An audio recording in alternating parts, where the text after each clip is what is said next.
In Islam, after you die, you have to cross a bridge over hell. It's thinner than a hair and sharper than a sword. Some cross in a flash, others don't make it. In Buddhism, there's no bridge. Your mind enters the bardo, an in-between state, and starts hallucinating. In Chinese folk religion, you pass through 10 courts of judgment before a goddess hands you a cup of tea that wipes your memory clean. All of them say the same thing. Death isn't a light switch. It's a hallway. And what you meet in that hallway depends on the religion.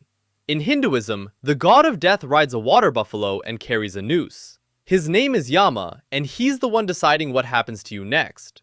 In Tibetan Buddhism, the first things you see after dying are peaceful, radiant beings made of light. But if you panic, they warp into massive, wrathful figures. Not separate beings, they're your own mind reflected back at you. And in Chinese tradition, the last face you'll ever remember is Meng Po's. She's the goddess who hands you the tea.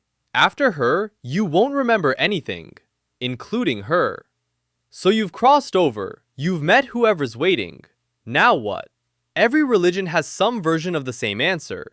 You get judged. Christianity is a straight line. One life, one judgment. The story that hits hardest is the parable of Lazarus. A rich man dies and ends up in hell. A beggar he ignored his whole life ends up in paradise. The rich man looks up, sees the beggar at peace, and begs for a single drop of water. The answer is no. He can see comfort, he just can't reach it. In Islam, your deeds are weighed on literal scales. In Hinduism, Yama reviews your karma. What you did matters. Why you did it matters more. And depending on how that judgment goes, the places you end up are wildly different. Islamic paradise has rivers of honey, gardens, silk, abundance without limit. Its hell has a tree called the Zakum, whose fruit is shaped like the heads of devils. Most people picture Christian hell as fire, but Dante's Inferno, the poem that shaped the Western imagination, puts ice at the very bottom. Satan frozen from the waist down, chewing on Judas forever. And in Buddhism, the realm that stuck with me is the hungry ghost realm. Beings with massive swollen stomachs and throats the size of a pin, surrounded by food, can never eat enough. That's what craving looks like if it had a body. But before you even get to where you're going, there's a deeper question. What part of you actually makes the trip? Hinduism says your soul, the Atman, is eternal. It carries forward into a new body shaped by karma. Buddhism says there's no soul. It's more like a candle burning down. Its flame lights a new one. Something continues, but it's not you. Not the version of you sitting here right now. Christianity and Islam say your soul stays fully intact. You're still you, forever. In Taoism, nothing is destroyed. A philosopher named Zhuangzi dreamed he was a butterfly. When he woke up, he couldn't tell which was real. Life and death aren't enemies. They're phases of change, like seasons. And that leads to the biggest split between these religions. Hinduism and Buddhism say death is a cycle. You've done this before, you'll do it again. The wheel keeps turning until you find a way off. Christianity and Islam say you get one shot, one life, one judgment. Permanent. When Zhuangzi's wife died, a friend found him banging a pot and singing. The friend was horrified. Zhuangzi said, "She came from nothing, she became something. Now she's something else." Getting upset about it is like being angry at fall for following summer. Some religions draw a hard line between life and death. Taoism says the line might not even exist. Here's what most people get wrong about the afterlife. Not every religion says it's permanent. In Judaism, Gehenna isn't hell, it's closer to purification. Some traditions cap it at 12 months. You serve your time, then you move on. In Hinduism, even the worst punishment is temporary. You burn through your bad karma and eventually cycle back out. Catholic Christianity has purgatory, a cleansing stage before heaven. The idea that suffering has a shelf life, that you might get a second chance. That turns out to be way more common across religions than most people realize. And if the bad versions are sometimes temporary, what about the good ones? What's the best case scenario?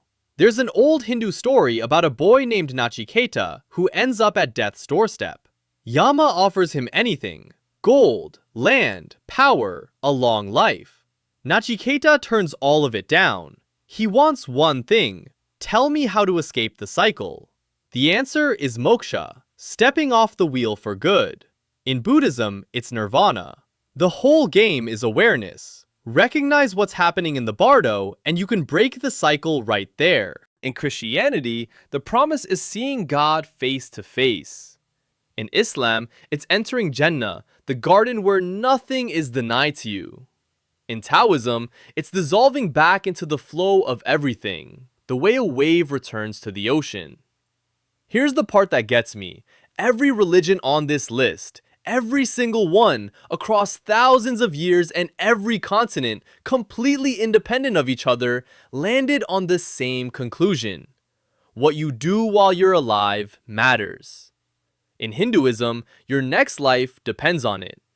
In Islam, it gets weighed on actual scales. In Christianity, it's the difference between the rich man and the beggar.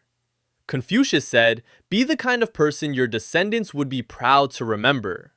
When his best student died young, Confucius wept openly, said, "Heaven has destroyed me."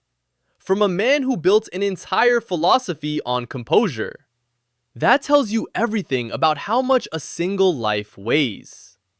And then there's the question that hits hardest. After the judgment, the crossing, all of it. Do you stay you?